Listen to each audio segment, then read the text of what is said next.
in compagnia di Stefano Padovan, appena arrivato all'ombra del Palladio con la maglia biancorossa. Che sensazioni nello spogliatoio biancorosso?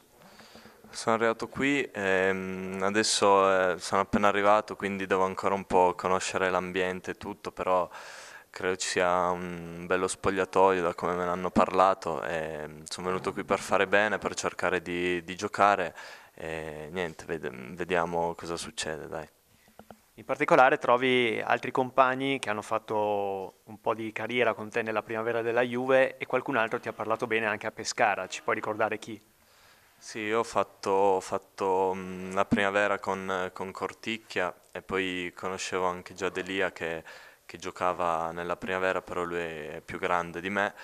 E poi quando è uscita la notizia che mi voleva il Vicenza, due miei compagni di squadra a Pescara, che sono Sforzini e Schiavi, mi hanno consigliato proprio di venire qui perché è una bella piazza e mi hanno detto che avrei potuto far bene. Senti, per te è un bel salto, no? Dalla primavera a giocare comunque in Lega Pro, soprattutto in una piazza del genere. Secondo te come mai hanno chiamato Stefano Padovan?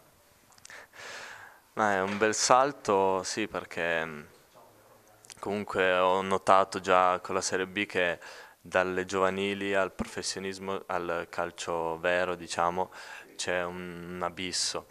Perché hanno chiamato proprio Stefano Padoan? Non lo so, perché sapevo che già mi cercavano da tempo e io ho subito detto di sì appena sapevo che c'era questa possibilità. Nonostante la tua bella modestia a parte, sai che il Vicenza ha bisogno di gol, forse ecco da questo punto di vista puoi descriverci che tipo di attaccante sei. Sì, so il Vicenza ha bisogno di gol, io sono un attaccante, comunque una prima punta che mancino, sì, e niente, spero di fare tanti gol perché servono a questa squadra.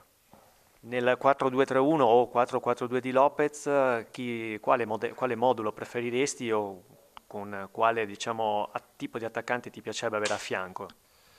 Ma il modulo per me è indifferente. Io, come detto prima, sono una prima punta, mi piace quando una mezza punta gioca dietro di me in modo da poter dialogare anche meglio. Se il Vicenza ti chiamasse già per Carrara per impiegarti qualche minuto, cosa rispondi? Rispondo che sono pronto e che ho voglia di giocare. Allora, grazie e in bocca al lupo a Stefano Padovan, benvenuto a Vicenza. Grazie, Crepi.